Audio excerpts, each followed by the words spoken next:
universities at home and abroad. He has published in many national and international journals and has authored and edited numerous books like Negotiating Globalisation, Views from Language, Literature and Culture Studies, published by Anthem Press in 2008, Translating Power, published by Kotha in 2008, Transcultural Negotiations of Gender, Studies in Belonging, co-edited with Indrani Mukherjee, published from Springer in 2015. His latest work, Polycoloniality, published by Bloomsbury this year, studies the activities of non-British European powers and players in Bengal from 13th to early 19th century and their role in shaping Bengal's brush with colonial modernity more foundationally than the English. Over to you, Professor Bhaduri. Thank you so much, Shagnik. And I must thank the organizers for having me over and inviting me. And I would begin with two disclaimers. I'll of course make my formal presentation in English.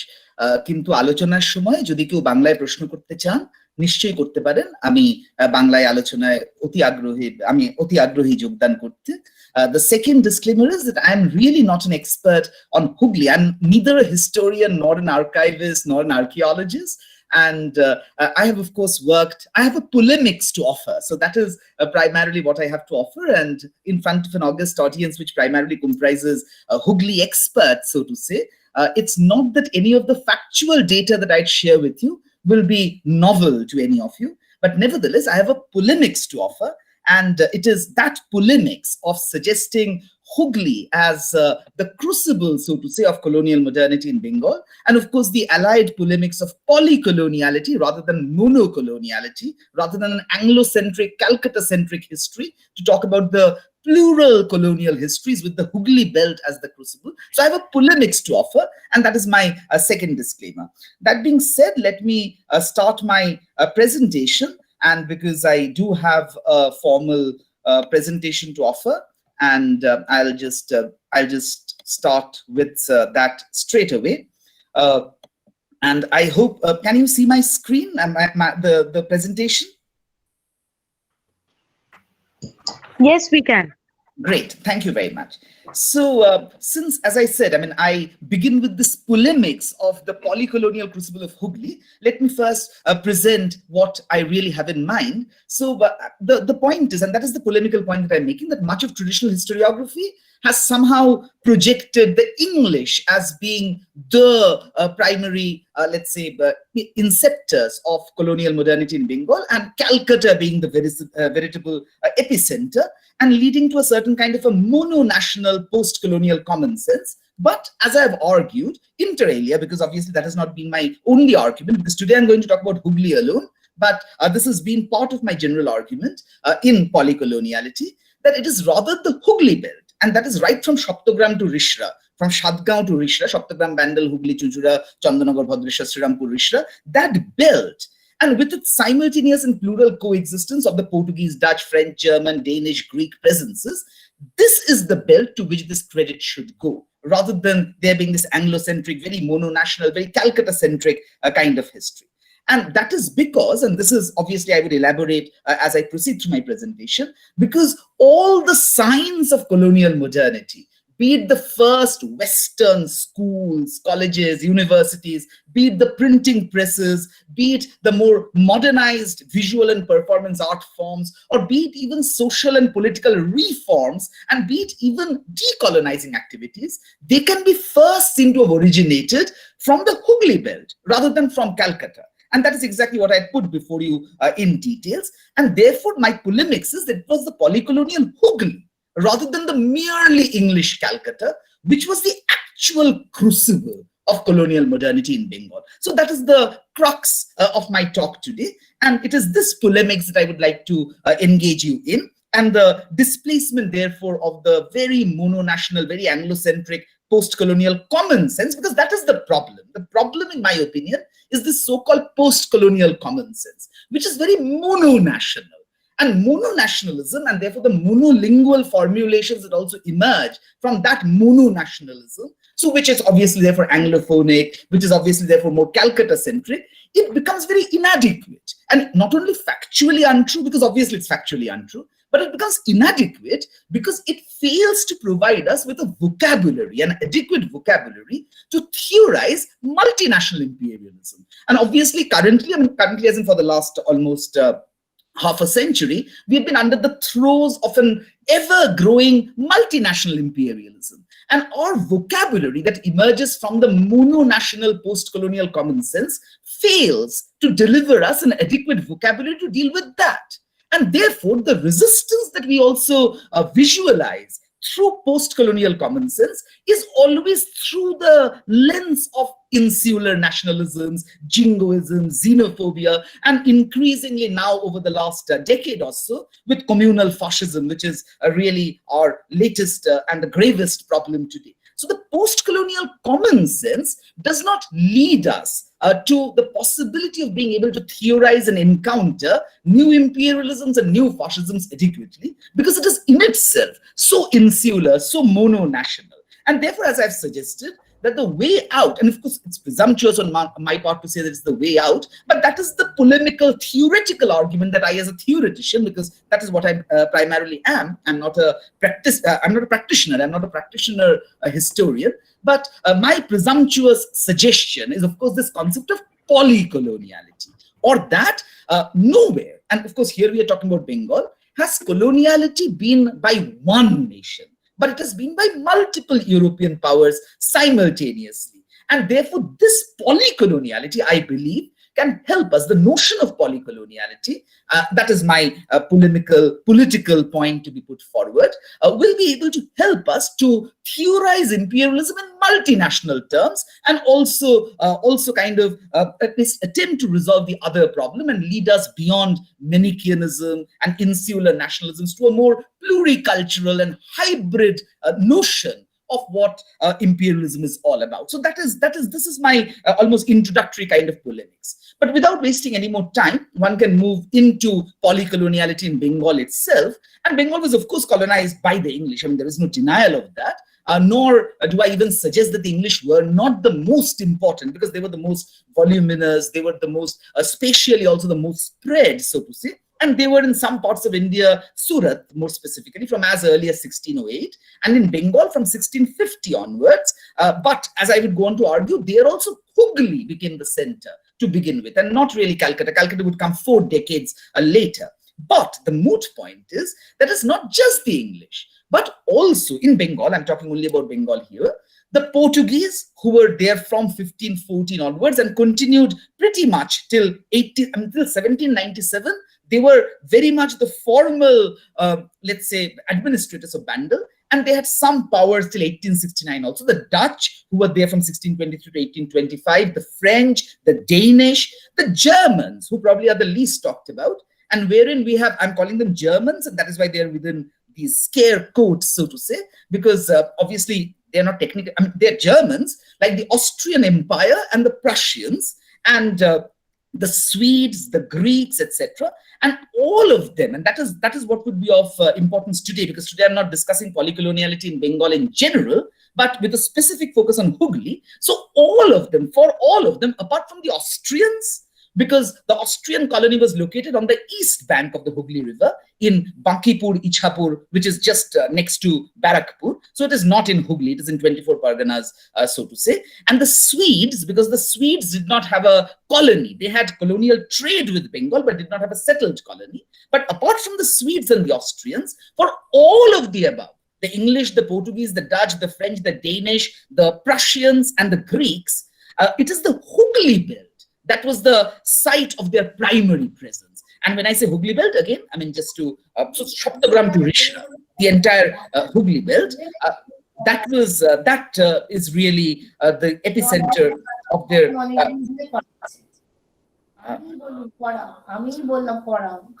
Sorry, is there a question? Sorry. No, I must have overheard something. I'm sorry for interrupting myself. Yeah, right. So for all of these, it is the Hooghly belt that becomes the site of their primary presence. Now, if we look at a map of polycolonial Hooghly, and these are all maps sourced from other places, and I didn't want to spoil the antique, nice-looking maps with my pointing of what was missing there. So the Prussian Gardens, which is in Bhadrashar, of the Prussians, and Rishra, which was a Greek colony, these were not there in these two maps that I've sourced, and therefore I've just put them externally on them, pointing out where the Prussian Gardens were located and where Rishra is located. We all know where they are, but generally this map, starting right from the northernmost point in the leftmost map, because it starts only from Bengal, but in the right map, which is from Campos's book, Portuguese and Bengal, we have right from Shadgaon and even further northwards, right up to Betor, which is again in Howrah technically, and therefore we need not concern ourselves with. So we have a fair idea of how moving from the north, from Shadgaon, Bandel, Hooghly, these were Portuguese, and Hooghly Chichura were Dutch. I mean, we all know that. So this is just a map just for reference. I mean, just to also add a bit of a visual layering to my otherwise what would be a merely textual and verbal talk. But to move on, and herein I would be a bit more ambitious. So before moving on to polycolonial Hooghly, I have a suggestion, and this is just a seed of a suggestion, because this is not the crux of today's talk of mine, because today's talk would of course be on polycolonial Hooghly. But my suggestion is, and this is very important, and this can probably lead to another study altogether. I have almost a provocative suggestion to make, that Hooghly, Shadgaon to be more specific, Shoptogram, was actually the inceptor. So not only during the colonial era, not only from the beginnings of the 16th century to the, let's say, at least 19th century or so, but even in the pre-colonial era, Hooghly was the crucible of a unified Bengal. Because, and this is, as I said, a provocative suggestion quite beyond the scope of today's talk, but I would like to develop it further, because as we know, and therefore I would not go through this entire set of data, because that will unnecessarily take a lot of time. But as we know, there may have been a united Bengal up to the 10th century, from the 7th to the 10th century under Shashanko and thereafter the Pal dynasty. But by the 10th century, we have already a partitioned Bengal. And clearly, from the Pal dynasty only, or from the later Pals beyond the 10th century, and with the Chandra dynasty and the Shen dynasty, we already have two Bengals. Right from the 10th century, we have two Bengals. While the western and northern Bengal would be ruled from Gaur, the eastern Bengal would be ruled from Bikrampur, which was the capital of the eastern and southern Bengal. So this is the two Bengals. And though they were temporarily united in a way, because when Bakhtiyar Khilji defeated Lakhon Sen, I mean, it was united as a little later, because even Lakhon Sen, after being defeated by Bakhtiyar Khilji, he left Lucknow, he left Gaur, but he had a separate kingdom in Bikrampur. So again, East Bengal continued to be a separate kingdom, and it was only a little later that we have under Ghiyasuddin Tughlaq in 1324, that Gaur, and in 1328 he having conquered Sonargaon, that the whole of Bengal was brought under his rule. So it's only as late as that the two Bengals kind of get united under the Delhi Sultanate's rule. But what is interesting is that Ghiyasuddin Tughlaq decided to split Bengal into three provinces. And for the first time, so again, Bengal immediately, I mean, in spite of a momentary unification, it gets splintered into three provinces. And for the first time, Shadgaon emerges as a separate province with a separate governor. So for the first time, it's only in 1328 that we, after 1320 and after 1324 itself, in 1325, actually, Ghiyasuddin Tughlaq first creates the Shadgaon province as a separate province. So again, it gets splintered. The point is that, again, the so-called unified Bengal stays for a very few years, so to say, because it gets split into three provinces. But, and here it becomes important, how does Bengal get unified again and becomes one united independent province again? Wherein the agency lay, the role, the actual agent was Sultan Shamsuddin Ilyas Shah of Shadgaon. because Shadgaon, Sonargaon, and Gaur, they as three separate provinces also declared independence from Delhi to have three independent sultanates by 1338. But in 1342 and thereafter in 1352, it was the Shadgaon ruler, the Shadgaon Sultan, Sultan Shamsuddin Ilyas Shah, who conquered Gaur and Sonargaon thereafter. And Sonargaon, Bikrampura next to Dhaka, as you would know, and Gaur is, of course, next to Malda. You all know that. So it was the Shadgaon. So once again, Shadgaon was the agent. And this united. So Shadgaon again was the crucible for the first unification of Bengal into one geopolitical unit. And this continued till 1576 when Akbar, and so the independent united Bengal Sultanate was once again a project that was initiated by Hooghly, by the Hooghly province, by the ruler of the Hooghly province. Shadgaon was the agent. But anyway, this is, as I said, something that is quite beyond our project. And this I was just thinking about and thought that I would share with you in any case. So Hooghly was also the crucible of a pre-colonial idea of an independent, unified Bengal. So for the first time from the 10th century onwards, Bengal becoming a unified, independent entity, that credit can also go to the Crucible of Hooghly. But anyway, as I said, this is not really what I intend to talk about, but actually I rather talk about the Portuguese, the Dutch, etc. And we all know that the Portuguese would have begun contact with Bengal from the beginning of the 16th century itself. They were in Goa by Goa a year later, but Kerala and Goa by 1498. But it's only a few years later that they would start their connection with Bengal.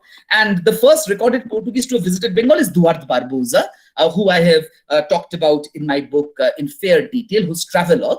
But it is quite doubtful if he visited Hooghly. And therefore, I'm leaving him out from this discussion on Hooghly, because today I will concentrate on Hooghly alone. And it is for the same reason that I've also left out the earlier travelers who I've discussed in my book. So Marco Polo, Niccolo Conti, who all came to Bengal. So Marco Polo towards the end of the 13th century, Niccolo Conti around 1440s, Ludovico di Varthema thereafter. So I have left them out of today's talk because they did not come to Hooghly. Though Niccolo Conti, I'm slightly digressing from my slide, and which is not what I can afford very well because time is limited. But nevertheless, Niccolo Conti actually traveled up the Gangetic Delta, up the river to Upper India and back again. So he traveled twice through the riverine routes of Bengal. But still, I think he went more through the main Podda route, and therefore he would have gone past Gaur for certain, but he may not have taken a downstream ride down the Bhagirathi Hooghly. So I think Niccolo Conti, in spite of navigating the riverine deltaic routes in Bengal, I have serious doubt if he came to Hooghly. But anyway, that was an aside. Let me come back to what I was talking about. So the Portuguese first settled in Bengal in Medinipur, in Hijli. But, of course, they extended their conquest by 1518 by conquering Chittagong and other places in eastern Bengal. But actually, it is only when they set up their colony in Shadgaon, which I've already mentioned, Shaptogram, the northernmost limit of my Hooghly belt, so to say, and which they renamed as Porto Pequeno, or small port. That, and the Bengal Sultan Ghiyasuddin Mahmud Shah had formally sanctioned that. It is with the setting up of Shadgaon that the Portuguese colonial setup really got consolidated. And then, as we all know, the Portuguese, because Shadgaon got progressively silted up, Saraswati River itself got progressively silted up, on which Shadgaon was located. The Portuguese had to locate Betor. You would remember in one of the maps, the southernmost point that we saw was Betor, which is just in Howrah, on the other side of the river, near Shibpur area. So they had to locate there, which also will occupy an important point, though not in today's discussion, necessarily in today's discussion. But the Portuguese therefore also set up first in the neighborhood of Kolkata. And of course, the British setting up of Kolkata would happen more than a century later, but the Portuguese were already there in Betor. But anyway, the more important thing is that from Shadgaon, they relocated to Hooghly, which is just a few kilometers south from Adi Shaptogram today, and with a proper formal permission from Akbar. And they continued to have full control over Hooghly, this entire Hooghly Bandel belt, till 1632, where they were defeated by Shah Jahan's army and the Mughal army, and they were driven away from Hooghly. But in 1633, Shah Jahan again permitted the Portuguese to resettle back in Bandel, and which they continued to administer till 1797 fully, as a fully autonomous Portuguese governed territory, and had some powers well till 1869. So the Portuguese in Hooghly, this is the brief history, which all of you, most of the members in the audience today will know. Similarly, if we move on, so this basic data sharing is, I'll do as fast as possible because I would move on to the colonial modern bit as soon as I can. Moving on to the Dutch in Hooghly. Now, the first Dutchman to have come to Hooghly was, and this person did visit Hooghly because he directly names, so Jan Huygen van Linschoten, so who was also a traveler, and his travelogue, his writing also I discuss in my book. And he visited Porto Pequeno, and which was the name of Shoptogram of Shadgaon, as I've discussed already, the small port, as opposed to the Porto Grande, which was Chottogram. So in the mid-1580s, so this was the first Dutchman to have come to Hooghly. And he actually came to Hooghly. There is no doubt about that. And that was already almost 35 years before the Dutch East India Company, the United Dutch East India Company, Verenigd Oost-Indisch Company, the United, because there were several other East India companies, Dutch East India companies, but actually VOC becomes the first umbrella of real exploration. So almost, let's say, 35 years before formally the Dutch imperial activities in Bengal begin, we already have a Dutchman going through Hooghly, writing about Hooghly, etc. And in 1623, we find that the first factory in Bengal was established in Portuguese Hooghly, what was still then Portuguese Hooghly. For 10 more years, it would continue to be Portuguese-controlled Hooghly. But after the ouster of the Portuguese from Hooghly by Shah Jahan's army in 1632, the Dutch were permitted to administer Hooghly. But then all these let's say, intra-European conflicts, as we all know, and with the Dutch, it was particularly severe, leading even to the Battle of Bedara, as we know, where the Dutch momentarily lost all control, and that is quite besides the point. So they lost Hooghly to the English in 1650, and I'll come to the English next, because they started administering Hooghly, and I'm focusing on Hooghly alone today, so I'm not talking about other places in Bengal. So they started administering Hooghly from 1650, the English. But the Dutch regained Hooghly by 1702, actually 1704, as I will show, but 1702 is when the formal treaty was signed, though de facto they got Hooghly back only in 1704. But in having got ousted from Hooghly, technically Hooghly, by 1650, the Dutch instead constructed a new fortified colony in Chinsura, which is just south of Hooghly, by 1651. Anyway, and besides, the Dutch had other colonies in other parts of Bengal, but apart from Boranagar, which by 1656 they set up in North Kolkata, their colony of Boranagar. Apart from that, I don't even mention the others here. Boranagar I mentioned because, once again, the other polemical argument that I'm parallelly making, which is that Calcutta in itself is a polycolonial product. It was not an English product. The Portuguese had already settled in Betor. The Dutch had already set up Boranagar. The British Act was more of a gap filling. So therefore I mentioned Boranagar, but otherwise we can leave Boranagar out for the time being. The Dutch kept on losing their colonies to the English, and between 1780, of course, after the Battle of Bedara, they momentarily in 1759 lost control, but they got it back immediately. So I've not mentioned that. But 1781 to 83, 2 years, they did not have any control over Hooghly Chuchura.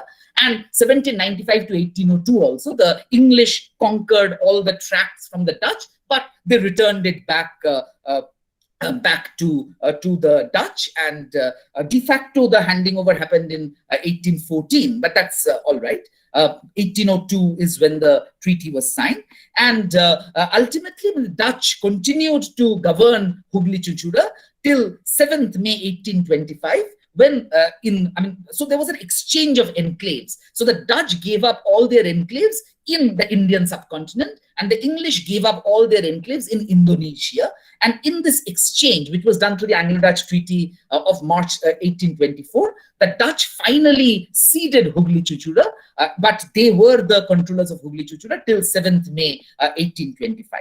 Now moving on to the English, and the English also, and here is a very important point that I'm making, even the English enterprises, though my polycolonial argument is often extra English, often outside of the scope of English, talking more about the Portuguese, Dutch, etc. But even if we talk about the English, for the English also the crucible was Hooghly. It is Hooghly that becomes their epicenter. And the first Englishman to have come to Hooghly, again, whom I discuss in fair detail in my book, was Ralph Fitch, and who again names Hooghly and Shadgaon exactly in the spellings that I have given in 1585. So he was the first Englishman, but the English as a formal colonial enterprise come a little later, and which is, as I said, only by 1650. I've already mentioned that when the Dutch were successfully elbowed out, that the English, so even the first factory, the first colonial establishment by the English in Bengal was also in Hooghly, where James Bridgman was the first person to do that. And this Hooghly became the head agency by 1657. So Hooghly became the administrative capital, as it were, though it was subordinate to Madras. But Hooghly was the head agency of all the subordinate stations that the English had in Bengal. And in 60, so the first English designation of governor of Bengal, that was actually William Hedges in Hooghly. So Hooghly was the first capital of even English Bengal, because in 1679 it became independent. So the Hooghly agency was given independence from Madras, and William Hedges is the first Englishman to have the designation of agent and governor of Bengal. And of course, he was stationed in Hooghly. And it goes on, because in 1682 the English got a formal firman from Aurangzeb to govern the Hooghly area, but they were refused repeatedly, and particularly because of Shaista Khan, who was the governor, the Mughal governor of Bengal. They were refused to set up any colony further downstream, and in retaliation of that, the English from Madras, they wrote a letter to James II asking his permission to send troops to attack Hooghly. And Job Charnock actually arrived to Hooghly. So Job Charnock's initial arrival was also at Hooghly, and in 1686 to precisely do this. And Job Charnock was beaten by Shaista Khan very badly. And it was because of this retreat, because otherwise Hooghly would have been even the capital of British India.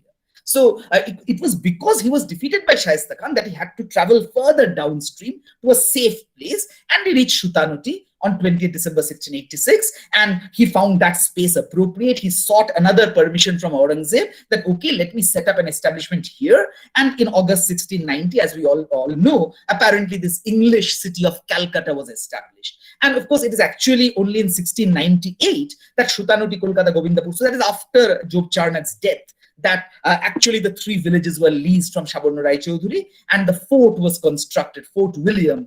And Job Charnock's son-in-law, Sir Charles Eyre, he was appointed the first president and governor of Bengal. So already now we have two designations: the agent and governor of Bengal in Hooghly, and the president and governor of Bengal in Calcutta. So two separate establishments. And this is very important because the East India Company itself splits. This is something that we hardly talk about. So actually in 1699, two English East India companies were set up. So a rival English East India Company was formed for Hooghly, which had the name the English Company Trading to the East Indies, as opposed to the English East India Company.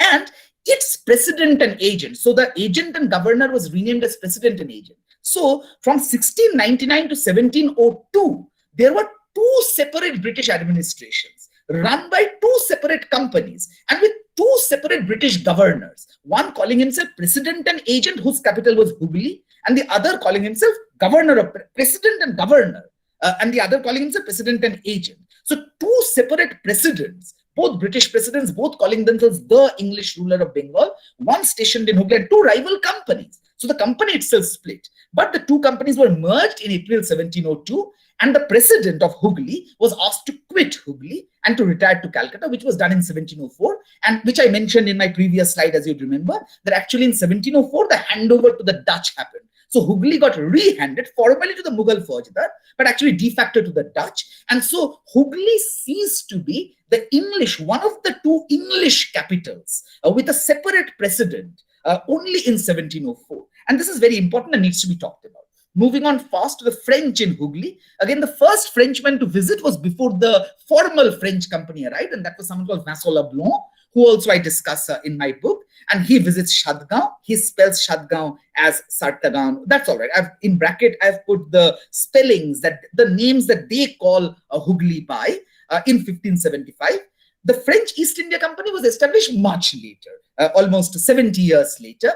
And the first establishment was even 30 more years later, almost a century after Vassal Blanc. And it was in Taldanga in North Chandanagar, in what is Boro Krishnapur, where they were given a land by the Nawab of Bengal, Ibrahim Khan. By that time, Bengal did not have a sultan, as you would understand, but rather a Nawab, the Mughal viceroy, so to say. But it was abandoned by 1676. This was a very short-lived 3-year first colony, first French establishment in Taldanga in Boro Krishnapur. But they formally established Chandanagar, Farajdanga, with formal Mughal sanction from 1688 onwards, and was fortified also. But just like the Dutch, the continuous tussle with the English led the French lose control over Chandanagar now and then between 1757 to 1763, and again for a longish period from 1790. This, as you would understand, this is after the French Revolution, during the Napoleonic Wars. So the impact of what would happen in Europe would also fall on Hooghly in terms of which power emerged victorious and who would conquer whose territory. The French also had another enclave, which is now undifferentiable with Chandanagar in a way, Goriti, Gaurhati, as it is called, Gaurhati, Goriti, and which is between today's Bhadreshwar and Baidyabati in a way. And the Angus jute mills, as we know, is located in Goriti today, Gaurhati. If I use the more Bengali sounding name. So that was another enclave, which was discontinuous with Chandanagar, but today practically in the same belt. So Bhadreshwar, between Bhadreshwar and Baidyabati. And Chandanagar, as we know, remained a French colony even after the British left till 1950, through the referendum, when finally the Chandanagorians decided to join the free town of Chandanagar, as it was called, decided to join the Union of India. So that was the longish French history. The Danish, similarly, as we know, again, were in Hooghly, and the Danish East India Company was set up in 1616, but their arrival to Bengal happened much later. And what is interesting is that the Danes, even when they did arrive to Hooghly, to the Hooghly belt by the 1670s, they never had a formal firman, unlike the other colonial powers that we have talked about. But they were permitted by 1698, almost grudgingly, by the Mughal governor of Bengal to set up a factory in Gondolpara, which is just south of Chandanagar, a little above Goriti in the map, and which is closer to Mankundu today. Actually, it's straight from the circus Maidan of Chandanagar. We would know Gondolpara, and which they renamed as Denmark's Nagar. And from 1714 right up to 1728 or so, this was the Danish colony, Gondolpara, just south of Chandanagar, but north of Goriti. And in 1729, however, the company went into liquidation, but the king directly took over control. And so this was a more discontinuous demi-colony. The Danish kind of did not ever have a formal firman.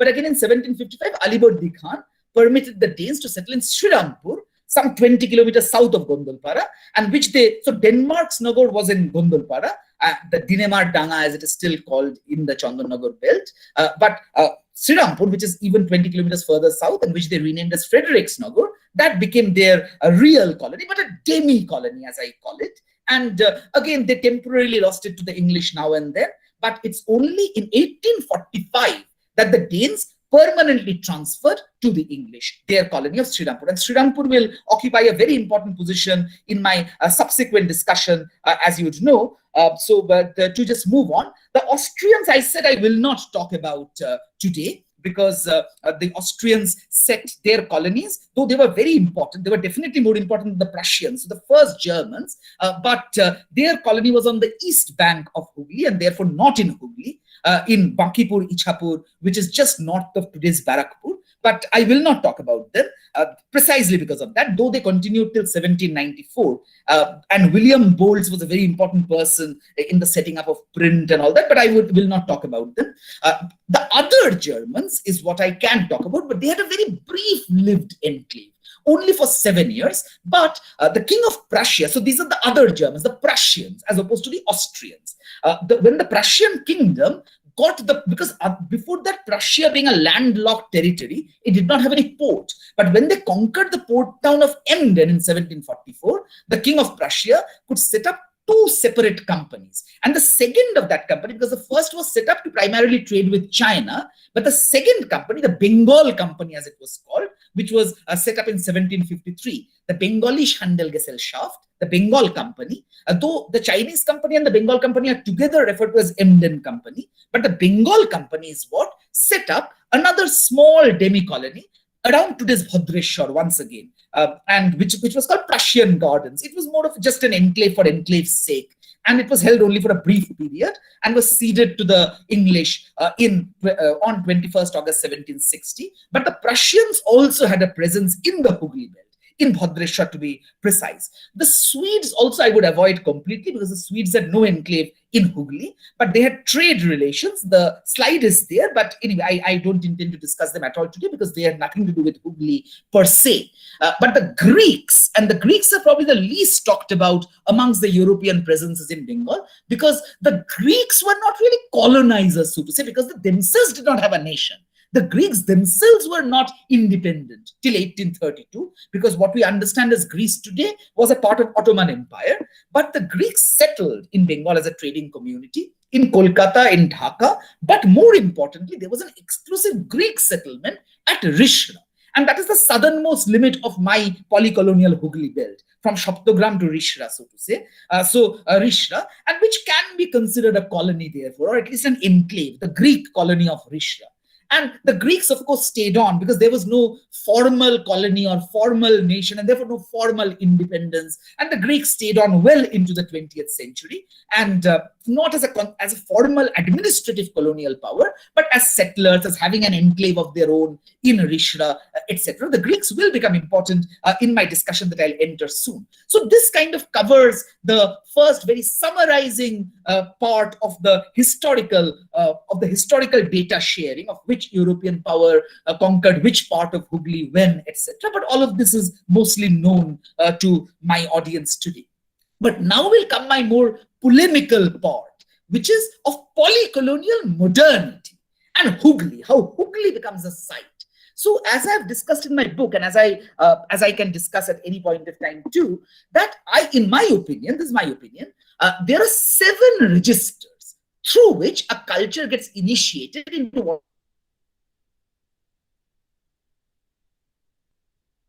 is called colonial modernity.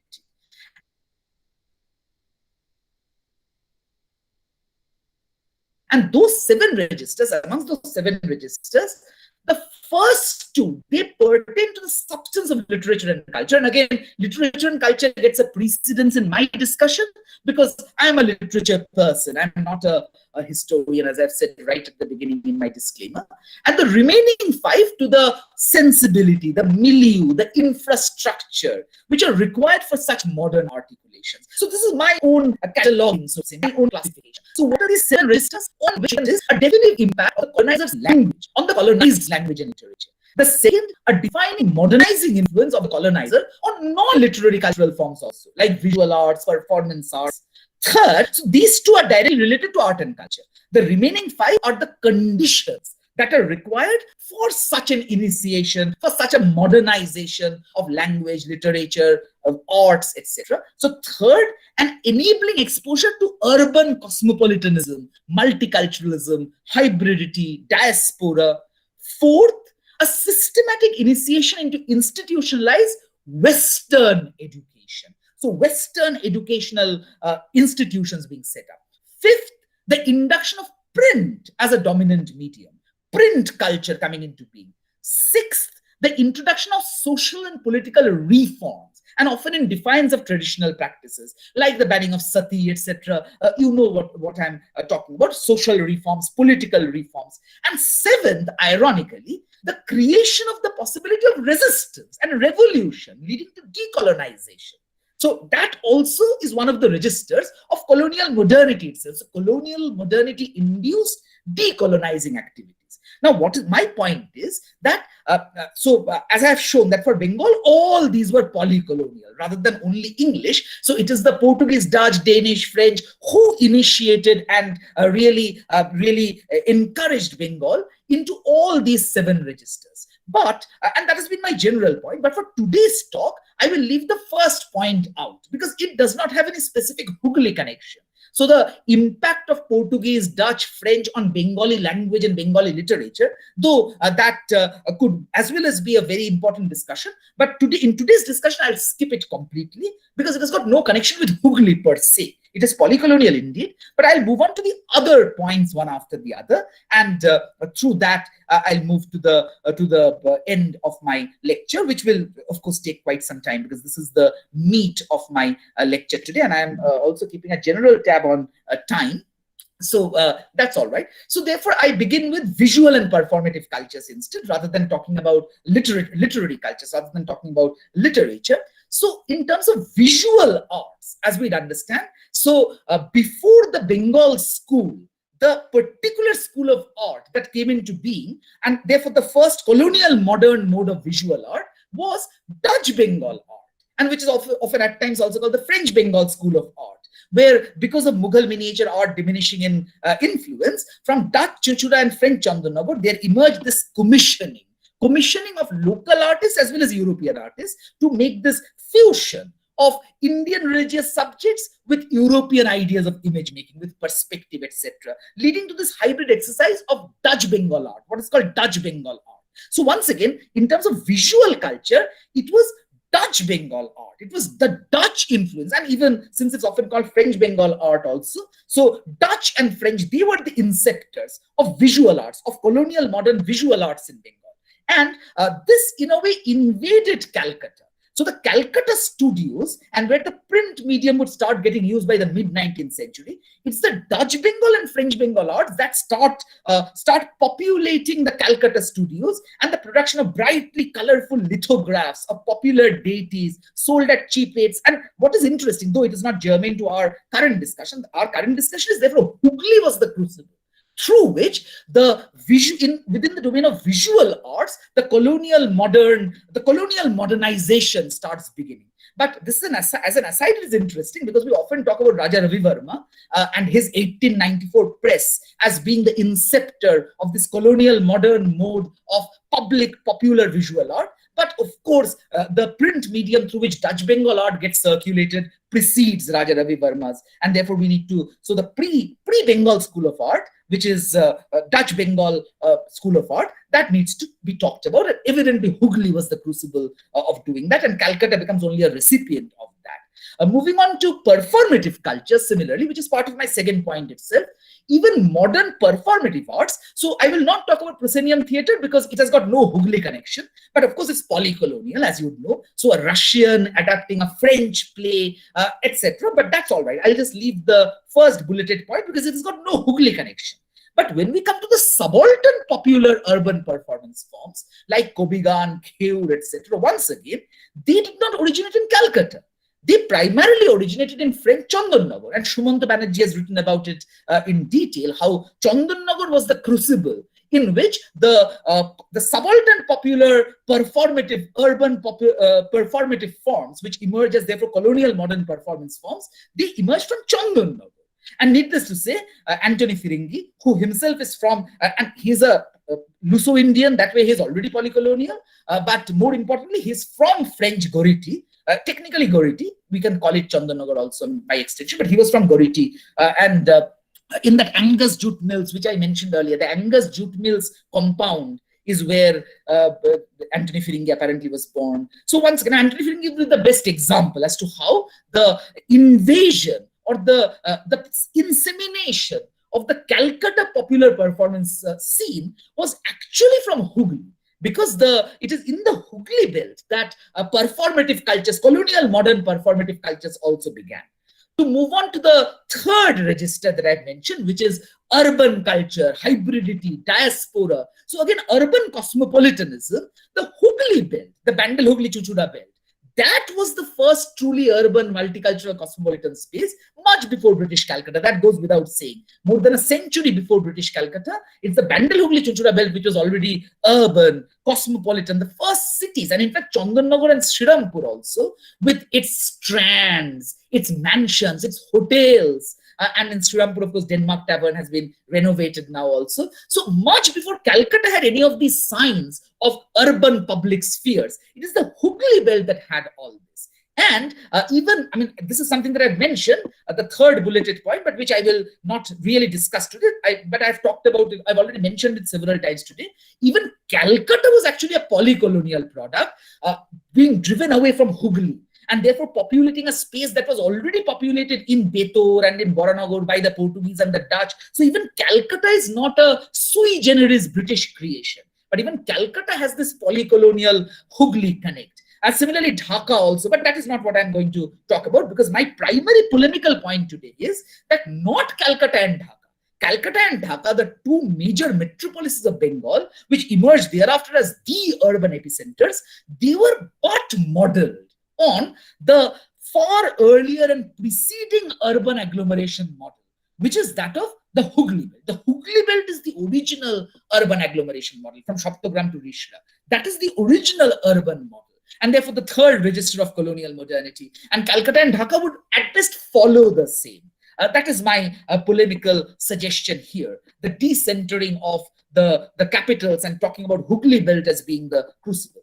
To move on further within the third register itself, that is of hybridity and diaspora also, we find that evidently it was the Hooghly belt which was the crucible of hybridity with the Portuguese, the Jesuit mission, and of course, Bandel Church still exists. And even Anglican activism, Anglican, let's say, not just Roman Catholic Christian activities, but even Anglican Christianity, because English colonial administration had banned missionary activities in all its territories in 1830.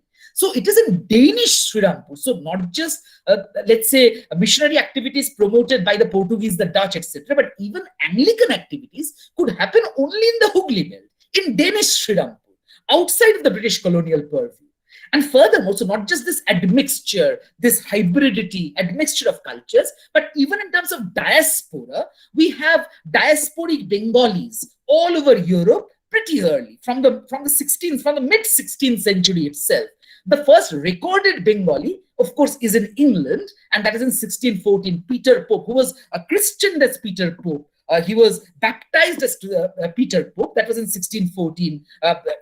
Who was brought to England in 1614 and baptized in 1616. But anyway, the point that I'm trying to make is that that is an English instance. The first Bengali in England was in 1614. But apart from England, we find many Bengali slaves and indentured laborers and domestic helps through the Portuguese, Dutch, and French interface.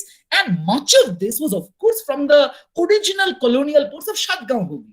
Because from where would these slaves, from Chattogram, from the eastern part, of course, but also from Satgaon Hooghly. So once again, Hooghly was the crucible from which the spread of Bengalis all over Europe, all over the world, through indentured laboring, through slavery, etc. happened. So in my third register, both in terms of urban agglomerations and in terms of getting exposed to hybridity, getting exposed to diaspora, in all this, Hooghly is the crucible. The Hooghly belt becomes the crucible.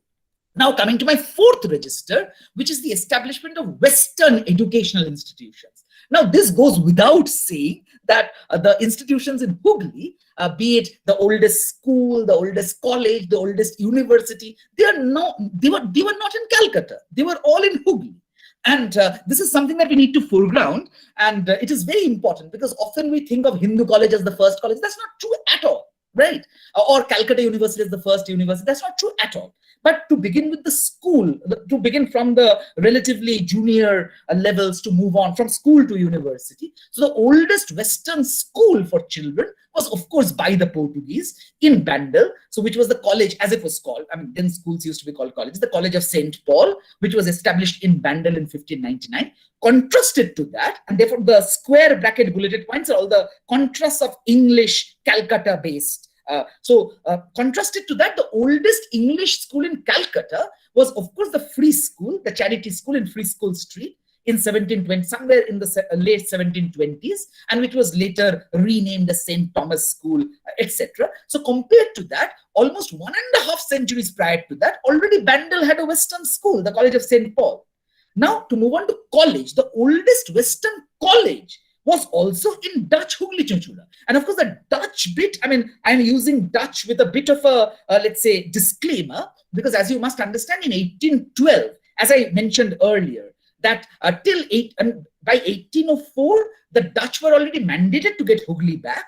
but they got it back only in 1814 and left in 1825. So one may argue that 1812, when Hooghly College was established in Dutch Chuchuda, it was English control. That's all right. That does not take away anything from my argument that it was still in Hooghly, nevertheless. So even if, let's say, the Hooghly College was established by the English, though that's not true, because the Dutch got back Hooghly immediately thereafter and administered Hooghly for close to 1.5 decades thereafter. So Hooghly College was administered by the Dutch administration. But even if, for argument's sake, we say that, but since in 1812, Dutch Chuchuda was controlled by the British, it is a British product. It could well be a British product, but it was in Hooghly nevertheless. And the first college in Bengal is also in Hooghly College, and which is currently the Hooghly Collegiate School, as it was renamed in 1836, when the college wing was separated and the school wing was separated, and the college wing got to be known as New Hooghly College, which is currently the Hooghly Mohsin College. Again, to contrast, so in British Calcutta, 2 colleges pre-exist the Hooghly College. The Calcutta Madrasa, which was established in 1781, currently Alia University, and Fort William College, which was established in 1800, but shut down in 1854. But they were not open for the general public. They were either for, let's say, religious education, as the Calcutta Madrasa indeed was, or for only educating the bureaucracy, which Fort William College was. So they were not open to the general public. So Hooghly College is indeed the oldest college in Bengal, in Hooghly, in the Hooghly belt, therefore. And Presidency College gets established, Hindu College, I mean now Presidency University, gets established 5 years after Hooghly College. This is something that we should not miss out on. Similarly, the oldest Western university is in Srirampur. So Srirampur College, which was established in 1818, 1 year after Presidency College, but it became a full-fledged university in 1827 with a proper charter from King Frederick VI of Denmark, the Royal Charter of Incorporation, dated 23rd February 1827. So Srirampur College, and as you would know, the theology section of Srirampur College continues to be governed by this act still. It is a separate university, not under the University of Calcutta as it was taken initially, and University of Bardhaman thereafter. But anyway, so the oldest university in Asia, actually, the oldest Western university in Asia, is actually the 1827 Srirampur College, which became a formal university, formally called a university with formal degree-giving authority, whereas Calcutta University was established 3 decades later in 1857. So very clearly, Hooghly Belt was the crucible of proper establishment of formal Western educational institutions also, which is my 4th register. My 5th register is, of course, the polycolonial initiation of Bengal into print culture. Now, Bengal was a very late starter in print, because in the rest of India, the Portuguese, Dutch, Danish, etc., they started initiating print much earlier. But Bengal was a very late starter, but Bengali characters were printed in Europe from the 1660s onwards, again, not by the English, but by the Germans, the Dutch, the French. And I have a whole, let's say, record of that, which I discuss in my book in very great detail, but today I won't discuss. But the point is that, because it doesn't have any Hooghly connection, but even when we come to Bengal, print in Bengal, the first presses, so in 1777, we have simultaneously the first 3 presses being set up in Bengal, and so one of the first 3 presses was in Hooghly Chuchuda. The other 2 were in Calcutta. There is no doubt about that. One cannot deny that. But one of the first 3 presses was in Hooghly Chuchuda, and that is in 1777. But more importantly, though the 3 presses simultaneously were set up in 1777, but the first book printed in Bengal to contain the Bengali script was from Hooghly, and which is 1777, the translation of Code of Hindu Laws by Nathaniel Halhed, and that was published from the Hooghly Press. So Hooghly Press is the initiator of the first printed book in Bengal in Bengali. And this is something that we should not lose out, because the first books published from Calcutta in the 2 other presses, so the Swedish Kirnander's press and of course Hickey's press, they were later in 1777. The first book was from Hooghly Press, and this firstness of Hooghly cannot be denied. Though here we didn't use print typefaces, it was rather plates, not movable types. But even the first use of movable types was again from the Hooghly Press. The first book, once again Nathaniel Halhed's A Grammar of the Bengal Language, the first book printed in Bengali from Bengal, but using movable types. That was also from the Hooghly Press. And it was from the Hooghly press, and also using the first typefaces were also made by in the Hooghly press by Charles Wilkins and Panchanan Karmakar. So even in the print industry, it's Hooghly that takes the lead. And though later the Calcutta press takes off on a much bigger way, but the typefaces were forged, the original typefaces were forged by Wilkins and Karmakar. So the fonts came from Hooghly, even if later the Calcutta presses took over. But the greatest contribution clearly was the Srirampur press. So the Hooghly press was important, but the way in Danish Srirampur, and because as we know the British had banned proselytization, Srirampur became the city of refuge where the missionaries will have to go. So Srirampur and the mission press in Srirampur, founded in 1800, that became the epicenter of the whole print revolution in Bengal, so to say. And as we all know, therefore, again in Hooghly, in Srirampur, Danish Srirampur, not English Srirampur, we find the mission press bringing out the first book-length work in Bengali prose in 1800, and also the mission press did not restrict itself only to biblical translations. Even Sanskrit texts like Hitopodesh, Ramayan Mahabharat, Itihash Mala, etc., and even the first magazine Digdarshan, which started in 1818, the first newspaper Samachar Darpan, all of these were published. So the first books, the first magazines, the first newspapers, they were all Hooghly products. They were all from Srirampur, not from Calcutta. And the Srirampur press, furthermore, even in terms of school books. So not just religious books, not just, let's say, a translation of Sanskrit text, Ramayana, Mahabharata, not just the first newspapers, the first magazines, but even school books. So even Calcutta School Book Society, which was founded in 1817, brought out most of its books from the Srirampur press. But Srirampur press brought out its own books also. So including on physics, on astronomy, on chemistry, etc., on biology, etc. So I've named all of them towards the bottom of the slide of mine. So again, the Srirampur press, a press in a Danish colony and in the Hooghly belt, that was the real initiator of print culture, my fifth register of colonial modernity. The sixth register, move on very fast to the sixth register, which is the introduction of governmental reforms, political reforms, social reforms. Once again, much before British Calcutta would do any of these, the Dutch introduced an elaborate system of colonial governance. Even let's say the template of colonial governance was forged in Hooghly Chapter, where the Dutch introduced the first formal model of colonial governance with a civil council and a council of justice. But more importantly, it is the social reforms and political reforms, not just colonial governance, but even reforms. So as Shumanta Banerjee points out, and I'm deliberately quoting Shumanta Banerjee because I would not like to take because someone may argue that this is not true, etc. So I have cited Shumanta Banerjee directly. So his point is that in British Bengal, slavery continued till 1843.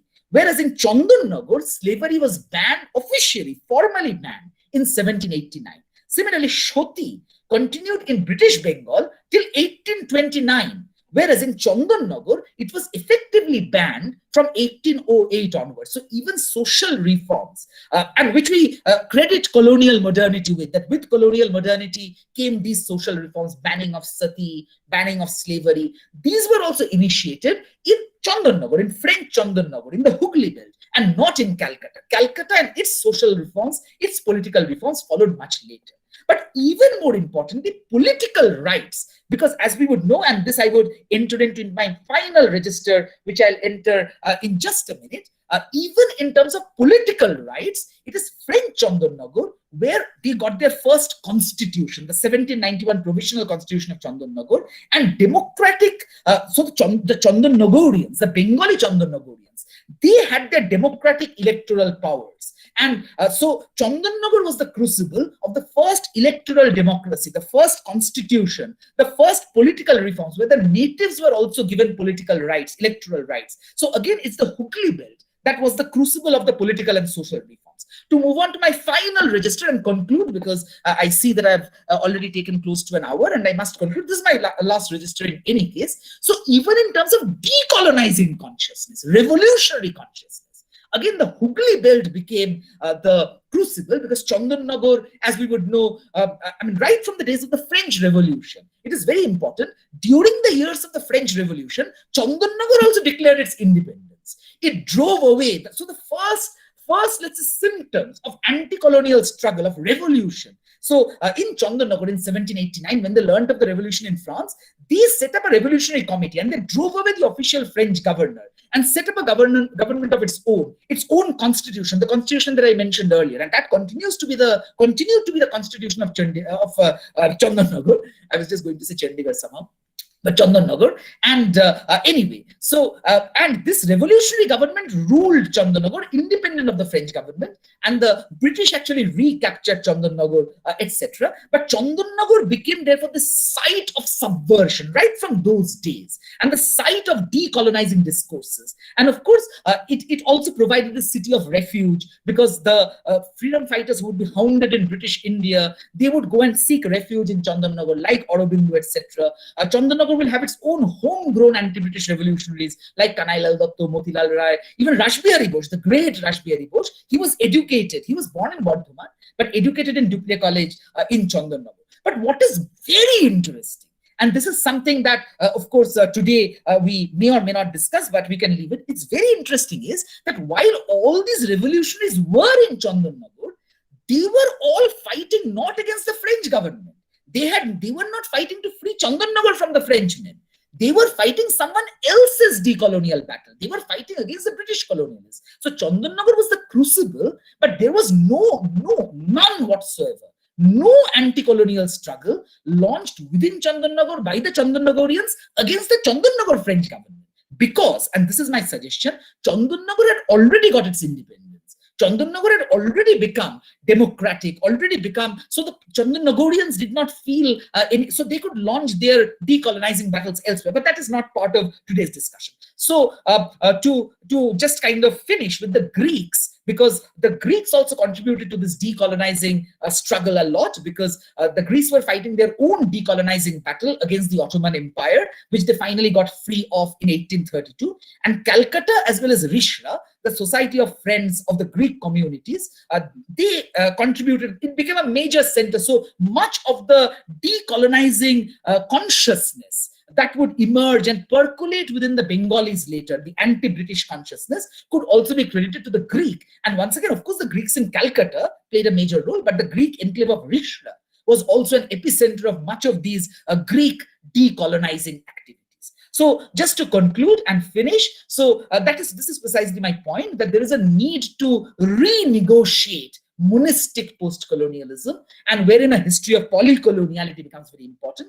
And to repeat what I said at the beginning, this renegotiation can provide us a model to be able to deal with pluralities and a theoretical vocabulary to handle, therefore, new imperialism and new fascism more capably.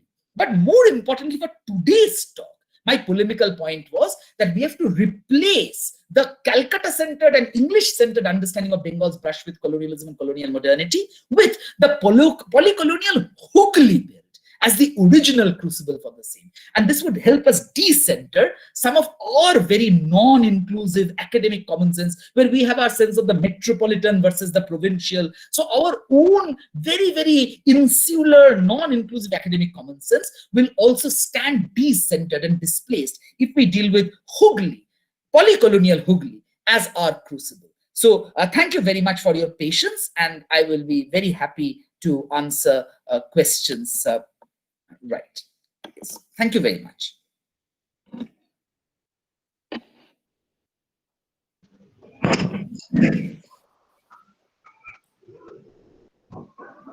Yes. Thank you, Professor Bhaduri, so much. Now, from INTACH Hooghly, I request Dr. Shoradip Bhattacharya to begin the interactive session. Over to you, Shoradip. Thank you very much, Antaradi. Am I visible and audible to you all? Yes, you are. Continue. Okay, thank you very much. Thank you, Professor Bhaduri, for that extremely enlightening talk. It was really very enthralling. It was an enthralling experience. And I thank you for replying to my email and for agreeing to present this talk here today. Now, there are quite a few questions that we must address, but But I would like to just initiate this discussion with a couple of questions from my side. My PhD thesis has been on Shirampur, and I have done some research regarding some archival research regarding Danish trade during the Danish colonial period of Shirampur. Now, you have been talking about the Anglo-French conflicts during the 18th and 19th centuries, and how that affected the colonies, the colonial experience in Hooghly. Now, I was wondering if you could explicate a little more on how the Anglo-French conflicts and the role of the Danish in the river route trade along the Ganges in Hooghly played a very operative role in deciding the colonial relations between the British, the French, and the Danes, because the Danes at one point of time they were kind of deriving a lot of profit in kind of transporting British and French goods in their ships, and it led to kind of conflicting relations with the British at one point in time. And there was also some conflict between the British and the Danes regarding taxes and opium trade. So trade played a very important role in deciding polycolonial relations during the colonial period. I was wondering if you could explicate a little on that. That was my first question. And my second question is, I remember I've read your book, and you mentioned there about how trade influenced, or it gave a lot of profit to the local businessmen, the local middlemen in trade, who kind of, especially if we take Srirampur, they amassed a lot of profit, and they invested that in urbanizing Srirampur, in settling in Srirampur, in urbanizing that. So if you could explicate a little on the effect of polycolonial experiences on the indigenous middlemen and the effect on the towns. Thank you very much. No, and thank you very much. So both your move on. Both your questions revolve around the question of trade. Needless to say that trade was the motive force for which, to begin with, all these European powers would have come to Bengal. And definitely the conflicts, not only between the English and the French, but the English and the Dutch very majorly before that, because the English-Dutch conflicts are probably even better documented than the English-French conflicts, and the roles that the Danes would also play therein, and the conflicts continuously with the Bengal Nawabs also, because even right from Murshid Quli Khan's time, the way the Bengal Nawabs, preceding that, of course, the Mughals themselves, would be so the conflictual situation of trade interests, which also involved the local Nawabs. That is indeed something that needs to be talked about, and that goes without saying, and that is something that one ought to be talking about, though in my talk I wouldn't have talked about it, because directly talking only about trade may not have been the mandate of this talk. But yes, trade needs to be talked about, and trade automatically leads to your second question, which is the indigenous traders, the indigenous trading communities, and how they would not only flourish, but in turn also contribute towards the development of this entire Hooghly belt and later to Calcutta. So yes, both your questions are very well taken. There is very little that I can add or explicate at this moment regarding the same, because it goes without saying. What you've said is absolutely true. And indeed, the trade relations amongst the different European powers and the conflictual trade relations and the contributory role played by the indigenous traders is something that has to be talked about, not only in terms of Srirampur, which you have worked on, but of the entire Hooghly belt, and also probably Calcutta. Yes, that is very important. I do see several questions. Do I myself just take up the questions? No, I will address the questions to you. Great. Thank you. Okay. The next question is from Mr. Shubhranshu Kumar Roy, and he asks that Armenians came in Chinsura in 1655 or 45 probably, but they were not included. Is it that they didn't want to colonize? Yeah, partly that, because the Armenians, since my entire discussion of polycoloniality involves the idea of coloniality to begin with, the Armenians, or the Chinese for that matter, the Jewish people, though in my book I mentioned them very briefly, because they were settlers too, but I don't consider the Armenians as colonizers of any sense, in any sense of the term. In fact, the Armenians were in Shutanuti even before 1645. By 1620s, by 1610s, we have evidence of the Armenians being in Shutanuti. So again, the British filling in of gaps with Dutch Baranagor, Armenian Shutanuti, Portuguese Betor. So the Armenians were pretty much there. But in today's discussion, or in any discussion of polycoloniality, I would not consider the Armenians, because they were not Europeans, they were not colonizing presences, but they were indeed contributors to the general hybrid pluralizing matrix. And once again, Hooghly plays such an important role, as did Shrutanoti. Okay.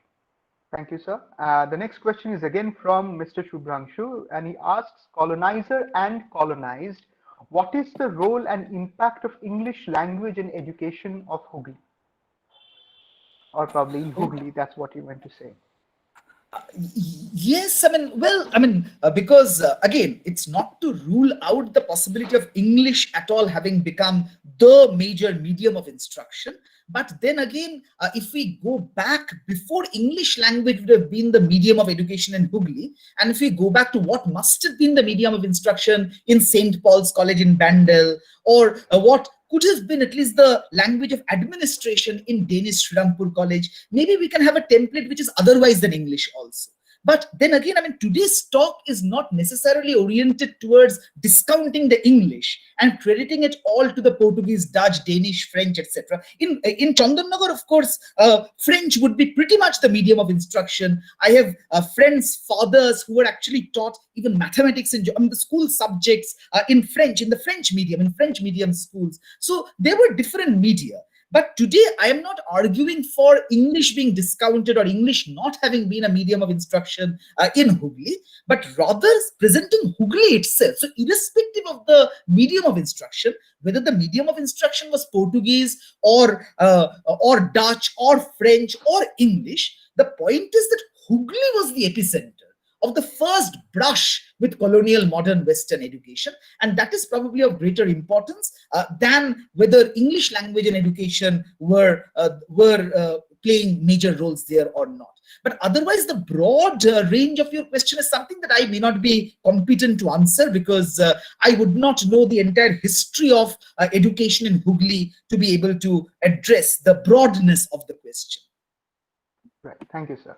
The next question, to quickly move on, is from Mr. Bashudev Molik, and he asks, is there any collection of Dutch Bengal or French Bengal paintings of Hooghly? Yes, I'm sure there are. Because the Dutch Bengal school, you can just, to begin with, even today's existing popular kitschy, let's say, the usual pictures of deities, they are a direct fallout of Dutch Bengal art. Now, in terms of a formal collection, that one may have to look for, but Dutch Bengal art is collected everywhere in the form of painting, if not necessarily in terms of print, but in print also, I'm sure there would be anthologies of Dutch Bengal art. I'm absolutely certain there are. Okay. The next question I see is several from other questions also. Yes, right. Yes. The next question is from Mr. Indrajit Mukherjee, who asks, don't you think that polycoloniality can be looked upon as a kind of experiment in urbanism? Definitely. That is the point that I was making. Though urbanism was only one of the registers that I presented in terms of polycolonial modernity, and I talked about other registers also, including print, educational institutions, decolonizing sensibilities, socio-political reforms. But ultimately, at the end of the day, these single town enclaves, they were all urban in nature. And therefore, as opposed to the vast sway of English imperialism, where not only did they have urban centers like Calcutta, like Madras, like Bombay, but they also administered and ruled over the rural hinterland, the vast rural hinterland. The primary difference between British colonialism and Portuguese Dutch, the polycolonial colonialism that I've talked about, is precisely an experiment in urbanism. Because these single colonies, the single enclave colonies, they were all urban centers. And needless to say, therefore, urbanism is one of the primary symptoms of polycoloniality, as opposed to the far broader English coloniality. And indeed, there were experiments in urbanism, because continuously these urban centers were being developed in particular ways. So I'm in full agreement with Indrajit Mukherjee. Okay. The next question is from Reshma Khatun. He says, sir, you just mentioned that Anthony Feringhi was a Luso-Indian, but there are some scholars who say that he was a French. And as I'm working on this figure, I often come across these various facts which seem to complicate this figure. In this case, how am I going to address such figure who is very famous in Bengali popular culture but is often missing from archival sources? Yeah, so I am practically convinced that he was Luso-Indian rather than French. Not only because the word Firingi, though etymologically Firingi would be connected to Frank and therefore French. Etymologically, Firingi may mean a French person, but Firingi was usually used for Luso-Indians rather than for French people. And furthermore, I have sources, and in my book, I cite also a couple of sources, including Campos's Portuguese and Bengal, etc., where in fact he goes on to say that he was probably Portuguese, though there is another suggestion he was probably a Bengali Christian. So there are many suggestions, especially when one has such an important figure, but about whom so little biographical details are available. There can be speculations as to whether he was French. Also, the fact that he was from Forashdana, from Goriti more specifically, that may lead to the speculation that he was probably French. There are some suggestions he was probably a Bengali Christian, because otherwise how will he be so proficient, so let's say prolific in Bengali poetry production? And there are suggestions that he was probably Portuguese, but I am of the conviction that he was Luso-Indian. But we need not necessarily have a single final definitive answer on this. Let's say he was a polycolonial person. Maybe that will be the best way to explain him. But for certain, and then Reshma, since I had the privilege of chatting with you earlier on this by email, Anthony Firingi's grandfather also needs to be talked about, which we have talked about. I mean, you and I over email have talked about, but the others in the audience today may not be aware of. So I fully understand that with very little archival evidence of Anthony Firingi's family, though we have stray references to his grandfather and about Anthony Firingi himself, we may not necessarily be able to definitively say whether he was a French person, though he was from Goriti, or he was a Luso-Indian. I am of the conviction he was a Luso-Indian, but one need not have a definitive answer. Let's call him a polycolonial presence, and let's rest at that till we find more definitive archival sources. Right. The next question is from Umar Nizaruddin, and he asks, just as the multiplicity of polycoloniality applies to the colonizer, can it be extrapolated to the colonized also, thereby bringing more identities and nationalities within its ambit? Absolutely, absolutely. This is very, very important, because just like the colonizers were different, the colonized experiences were also different. The way the colonized in French Chandanagar would have experienced colonialism could not have been the same as a resident of British Calcutta would have experienced colonialism. In fact, that was implied in my suggestion that why did the French let's say the colonized people of French Chandanagar, why did they also not rise and revolt? I mean, all the revolutionaries were there. Why were they not fighting against their own masters? Why were they fighting against someone else's master? And so that was implied in that, because their experience of colonialism as colonized was very different. So the experience of colonization would have been very different in Portuguese Goa, would have been very different in the French enclaves. I mean, now I've gone beyond Hooghly, but even within Hooghly, to talk about Goa, so where there would have been probably a far greater, as it was the general, the Iberian, the Iberian, the general, let's say what should I call it? The Luso-Hispanic model of colonization was very different from the Anglican model of colonization. So the colonized people would have also experienced colonization very differently because of the polycolonial presences, and that needs to be talked about. And I did hint at it also. And the experience of the colonized in French Chandanagar was very different. They almost felt benefited to the extent that they never felt the need to rise against their own masters, and instead launched their revolutionary activities elsewhere. But yes, Umar, you are absolutely right, and this is very, very important. And I think this multiplicity also existed within a single colony, like the experience of different people across caste and class sections. Caste, religion, gender. Yeah, it goes without saying. It goes without saying.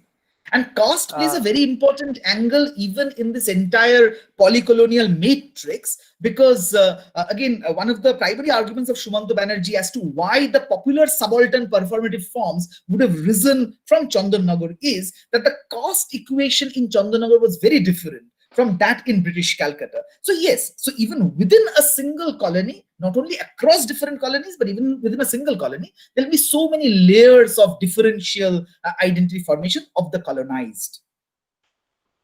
The next question is from Shuchita Datta, and she asks how polycoloniality has affected the language, Bengali language and its culture.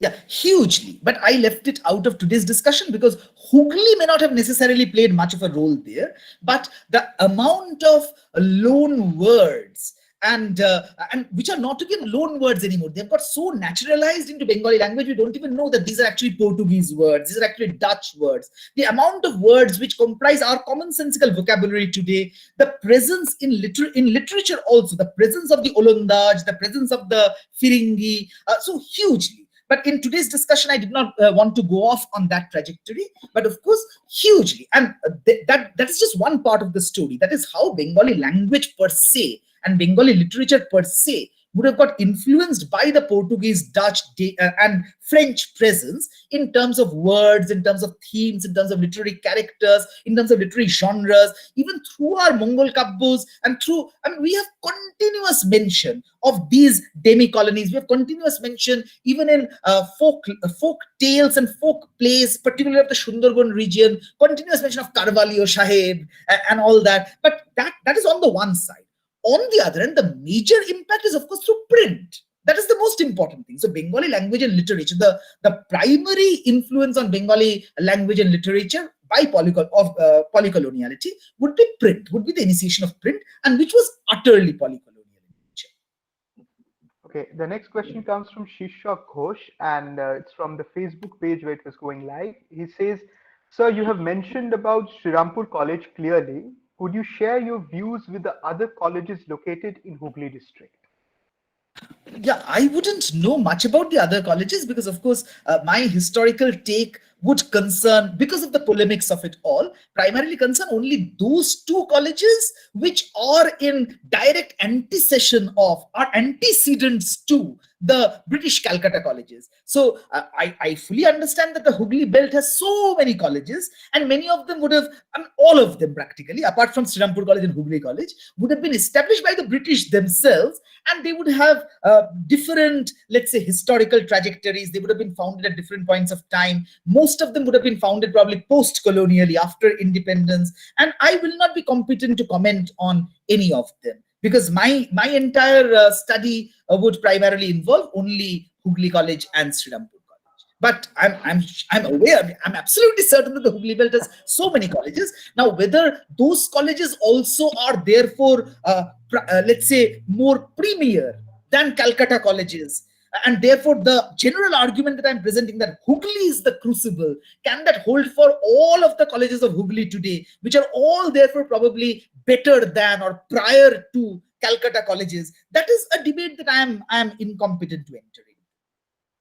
That, I mean, the Hooghly people will be able to better. Okay, so the last but not the least, it's more a comment than a question. It's from Ivy Handstack, and she says, "Brilliant talk, Professor Bhaduri. In my PhD work on Christianity and caste, I also found that the Srirampur mission of William Carey in Bengal was the place where the first inter-caste marriage, Christian marriage, took place on the 4th of April 1803 between a Kulin Brahmin man and a woman from the Shudra caste. This is recorded by Stephen Neal in the History of Christianity in India. So colonial modernity is also reflected in the reformist work of the Srirampur missionaries."